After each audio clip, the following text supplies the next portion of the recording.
Bing woman विषयी चर्चा करताना आजच्या पॉडकास्टमध्ये आपण ज्यांनी सुरुवात केली बिंग वुमनची, खरं ज्याच्या मागची प्रेरणा त्यांची होती, ज्यांनी सुरुवात केली आणि या माध्यमातून अनेक महिलांशी, मग त्या वेगवेगळ्या क्षेत्रातल्या असतील, भारतातल्या असतील, भारताबाहेरच्या असतील, अनेक महिलांशी कनेक्ट झाल्या, त्यांनी अनेक महिलांना एकत्र केलं आणि त्यांच्याविषयी त्यांच्या भरभरून काम केलं. तर त्यांच्यासोबतच आज आपण सुरुवातीला गप्पा मारूयात. रोहिणी वानस्पे, बिंग वुमनच्या सर्वा असं म्हणूयात आपण त्यांना. रोहिणीताई, बिंग वुमनच्या मागची संकल्पना काय होती तुमची?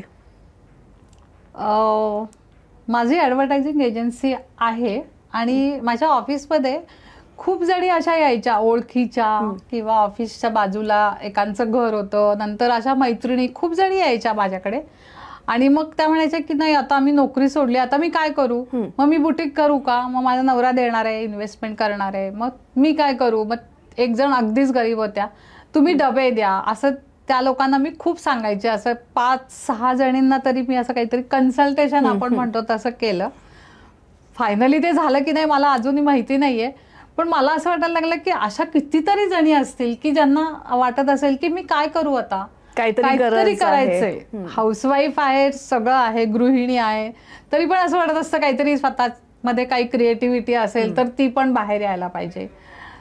तर मला असं वाटलं की आपण एखाद्या बिईंग वुमन हे असं एक आम्ही म्हणजे मॅगझिन सुरू केलं आणि मग त्याद्वारे आम्ही लोकांपर्यंत, बायकांपर्यंत पोहोचायला म्हणजे कुठेतरी तुम्ही तो एक प्लॅटफॉर्म सगळ्यांना एक ओपन करून दिलात असं म्हणू शकतो आपण त्याच्यामध्ये, की ज्यांना गायडन्स हवाय किंवा त्यांच्याविषयीच्या अनेक गोष्टी त्यांना त्या तिथे एकाच माध्यमात मिळू शकतील अशा. म्हणजे मग सुरुवातीला आम्ही असं ठेवलं होतं की तुम्ही व्यक्त व्हा, तुम्हाला लिहिता येत नसेल तरी पण तुम्ही लिहायचा प्रयत्न करा, तुमच्या मनात जे काही शब्द असतील ना ते सगळे तुम्ही कागदावर उतरवा.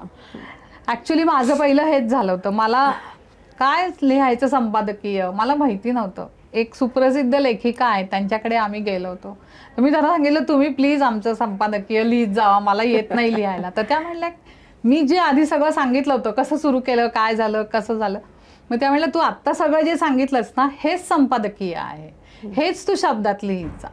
मग मला जरा लिहावंसं वाटायला लागलं. मग नंतर मग मी संपादकीय लिहायला लागले. मी वेबसाईटवरती ब्लॉग्स पण लिहिलेले आहेत आणि अशा अनेक जणी माझ्यामध्ये आहेत की ज्यांना लिहितात पण ते कुठे द्यायचं किंवा घाबरतात. बऱ्याच वेळेला कुठल्याही मोठ्या काय म्हणत आपण माध्यमांमध्ये द्यायचं असेल तर त्या बऱ्याच वेळेला बिचकतात. तर त्यांच्यासाठी ही सुरुवात कुठेतरी चांगली होती आणि कनेक्ट झाली का अशा महिला तुमच्याशी? अगदी. कारण म्हणजे 80 साली 300 मासिकं निघायची दर महिन्याला, 250 ते 300. तेव्हा नवोदित लेखक सगळे तिकडे पाठवायचे. आता ती जवळजवळ सगळी मासिकं बंद झाली. अगदी हाताच्या बोटावर मोजण्या इतकी मासिकं आहेत. मग ते सगळेजण यांचे लेख घेत नाहीत, मग ते सगळे टाकतात डिजिटल प्लॅटफॉर्मवर, टाकतात फेसबुकवर. पण खरं जर चांगलं साहित्य असेल तर ते आपल्याकडे जर आलं तर चांगल्या लोकांना ते वाचायला मिळेल. म्हणून मग आम्ही हे बिईंग वुमन मध्ये चांगले चांगले लेख घ्यायचे. पहिल्यांदा लिहिलेल्या बायका पण आहेत. पहिल्यांदा कविता लिहिली आणि 1 वर्षानंतर मला तिचा फोन आला की मला ह्या कविता वाचन स्पर्धेत मला बक्षीस मिळालं, हे सगळं तुमच्यामुळे झालेलं आहे. अशी एक झाली म्हणजे तरी माझा उद्देश सफल झाला की बिईंग वुमनमुळे कोणाला तरी काही प्लॅटफॉर्म मिळाला. आणि त्याच्यात मला एक असं वाटतं की शेतात काम करणाऱ्या महिलांपासून ते बिझनेस वुमन अशा सगळ्यांनी ह्याच्यामध्ये पार्टिसिपेट केलेलं आहे. सावित्री जगदाळे म्हणून आहेत आपल्या लेखिका, त्या वाईला असतात. त्यांनी रिटायरमेंट नंतर शेती करायला सुरुवात केली आणि त्या शेतीचे इतके अनुभव त्यांनी छान पाठवले की शेतीमध्ये स्त्रीचा सहभाग किती असतो. सगळे म्हणजे डिसिजन पुरुष जरी घेतो तरी त्याची साठवणी बायका करतात, किंवा भाजीपाला कुठला लावायचा काय, ह्या सगळे डिसिजन बायका घेतात. तर त्यांनी त्याचे खूप छान लेख पाठवलेले. आणि कुठले विषय ह्याच्यामध्ये हाताळले, कारण वुमन हा विषय असा आहे की तो स्काय इज द लिमिट आहे त्याच्यामध्ये.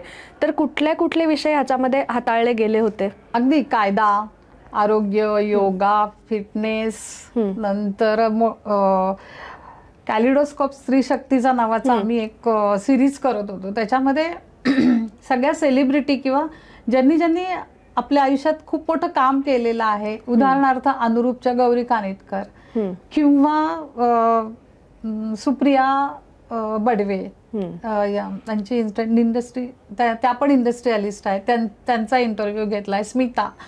स्मिता आरजे स्मिताचा सुद्धा आपण इंटरव्ह्यू घेतलाय की तू आरजेची करिअर कशी काय निवडलीस किंवा तू कशी केली, त्यांच्या स्टोरीज मधनं गायडन्स प्रत्येकीला मिळावं आणि इन्फॉर्मेशन, या दोन्ही गोष्टी बिंग वुमन मधनं आम्ही खूप दिल्या. आणि अजून काय त्याच्यामध्ये गोष्टी घडल्या किंवा इव्हेंट्स आणि अशा काही माध्यमातून? तर पहिला इव्हेंट्स आम्ही घेतला होता मी बिझनेस वुमन कशी झाले.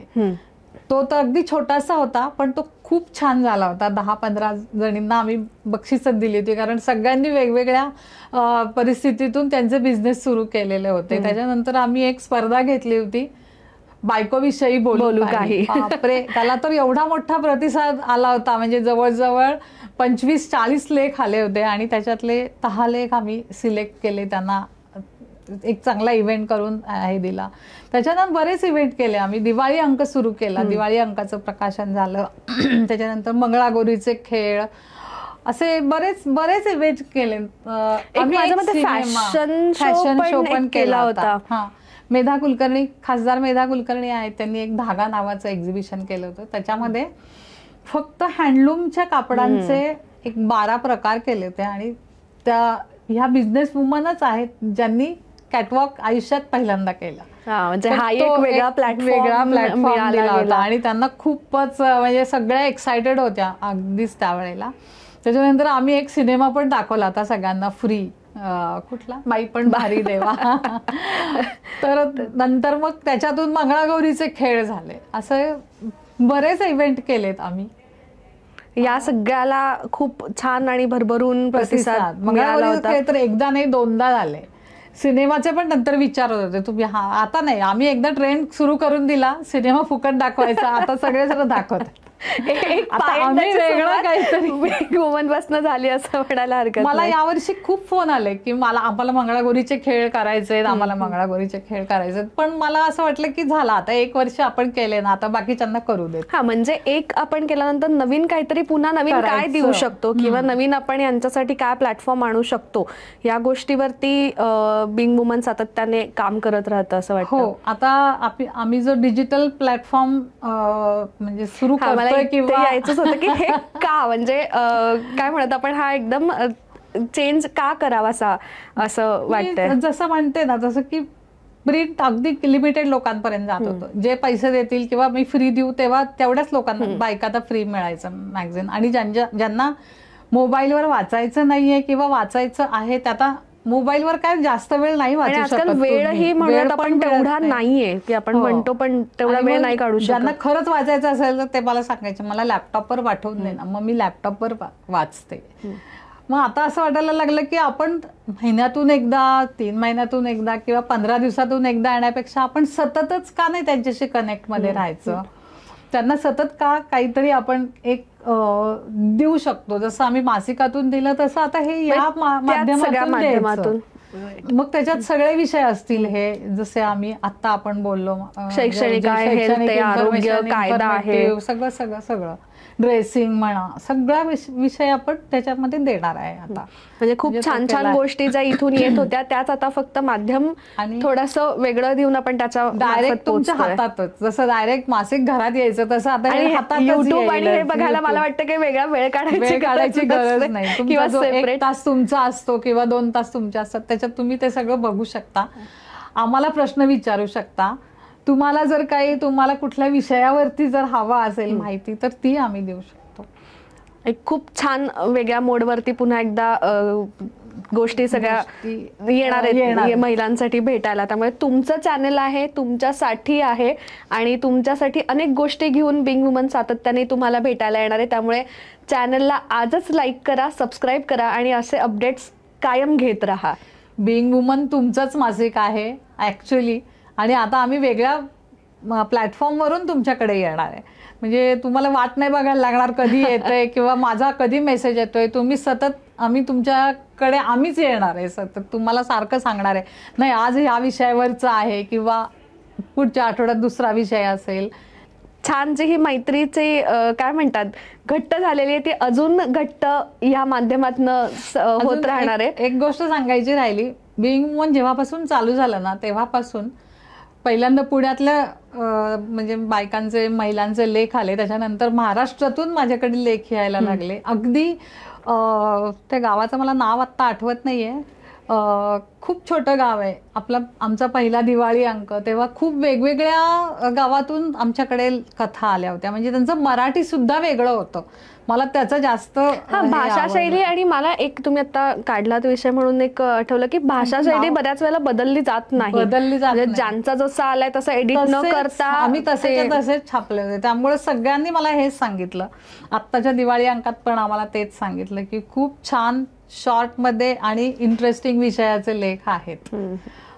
तर असंच चालू राहणार आहे. तुम्हाला सगळ्या शॉर्ट मध्ये पण खूप इंटरेस्टिंग मिळत राहील.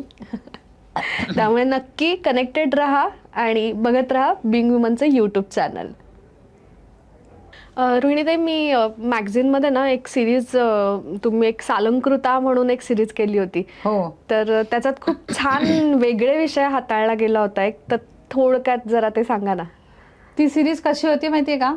खूप कष्टातून वर आलेल्या स्त्रियांच्या बद्दल माहिती होती त्याच्यामध्ये. आणि त्यांना त्या दुकानात घेऊन जाऊन आम्ही दागिने घालायचो त्यांना जे आवडतील ते, आणि मग त्यांचा फोटो काढून तो फोटो सकट त्यांच्याबद्दल माहिती द्यायचो. तर त्या सिरीजला इतका प्रतिसाद मिळाला होता. आणि मला एक आठवण आहे त्याच्यातली, म्हणजे शाळेची व्हॅन चालवणाऱ्या बाई होत्या आणि त्या मुलांबरोबर आल्या होत्या. तर त्यांना असे दागिने घातले झाल्यानंतर त्यांना इतकं, म्हणजे त्यांच्या मुलांच्याच डोळ्यातून पाणी आलं होतं की आईला आपल्या एवढे दागिने घालून तिचा फोटो काढला जातोय. खूप चांगली सिरीज होती ती. म्हणजे प्रत्येकीला एक आपल्या कामाचं आणि ह्याचं एक छान प्राऊड मुमेंट, आणि यातनं माझ्या मते एक मेसेज छान दिला गेला की तुम्ही व्यवसाय कुठलाही करा, म्हणजे तो छोटा आहे मोठा आहे किंवा कुठला आहे हा काही त्याच्यामध्ये विषय नाहीये, पण तुम्ही जो करताय त्याच्यात तुम्ही जे सातत्य ठेवलंय त्या सातत्यामुळे तुम्हाला आज सक्सेस मिळालाय, आणि तो अनेकांसाठी प्रेरणादायी ठरणारा सक्सेस होता. त्यामुळे ज्यांना काय म्हणतात ना, सालंकृतामधनं हाच मेसेज सगळ्यांपर्यंत पोहोचलाय की अत्यंत चढउतारातनं, अत्यंत कष्टातनं तुम्ही वर येऊन जे काही संकट येतील, ज्या काही गोष्टी येतील त्याच्यावरती तुम्ही मात केली पाहिजे, आणि त्याच्यात सातत्य ठेवून तुम्ही त्याच्यामध्ये यश नक्कीच मिळवू शकता. हा एक खूप छान मेसेज त्या सिरीज मधनं दिला गेला होता, मिळालेला आहे. म्हणजे आम्हाला पण अशा मला वाटते 10 ते 12 जणी तरी आम्ही त्यांच्यासाठी हे फोटोशूट आणि सगळं केलं होतं. आणि आता ह्याच्यात की हा भाग तर आहेच, पण मला एक अजून एक आठवण, म्हणजे US वरनं वगैरे पण कनेक्टेड झालेत सगळेजण. हो. लंडनमध्ये एक जण आहे, तिनं लंडनमध्ये इंग्लिशमध्ये लिटरेचरमध्ये तिनं तिकडे MA केलेला आहे, आणि ती आता जॉब काय करतेय, म्हणजे तिचा लेख आला होता आधी 3-4 वर्षापूर्वी, पण ती आता ग्रॅज्युएशन होऊन तिचा जॉब आहे आता. तर गव्हर्नमेंटकडून, म्हणजे ब्रिटिश गव्हर्नमेंटकडून जे काही GR किंवा गव्हर्नमेंटचे जे हे येतात, तर त्याचं सोप्या भाषेत इंग्लिशमध्येच करून क्लायंटला सांगायचं. म्हणजे समजा एखाद्या कारखान्यासाठी जर काही एका गव्हर्नमेंटकडून जे GR आला असेल, तर तो त्यांचं इंग्लिश वेगळं असतं, तर ते इंग्लिश साध्या इंग्लिशमध्ये करून त्यांना सांगायचं.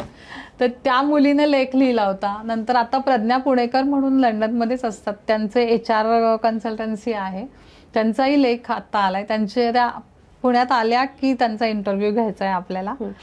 पॉडकास्टच्या माध्यमातून अनेक जणींची गप्पा ह्याच्यातनं मारल्या जाणार, आणि खूप छान एक वेगवेगळी माहिती इथून सगळ्यांपर्यंत पोहोचत जाणार आहे. खूप बिंग वुमनच्या अशा खूपच आठवणी आहेत की खूप वेगवेगळ्या म्हणजे स्त्रियांशी कनेक्शन झालेलं आहे. या प्रत्येक ह्याच्यामधनं एक झालं की करिअर, घर हे सगळं करताना जसं एक अष्टावधानी आपण म्हणतो महिला, तर ह्या सगळ्या माध्यमातून तिच्या सगळ्या पैलूंवरती एक फोकस टाकला जातो बिंग वुमनच्या माध्यमातून, आणि तो अजूनही जात आहे. आणि अशाच काही काही खूप छान छान व्यक्तिमत्वांना आपण इथे बोलवणार आहोत, आणि त्यांच्याकडनं खूप काही छान माहिती आपण त्या माध्यमातून जाणून घेणार आहोत पुढच्या काही भागांमध्ये. हो, नक्कीच. त्यामुळे बिंग वुमन म्हणजे महिलांविषयीच्या खूप छान गोष्टी ऐकण्यासाठी, बघण्यासाठी आजच तुम्ही चॅनलला लाईक करा, सबस्क्राईब करा आणि आमच्याशी कनेक्टेड राहा.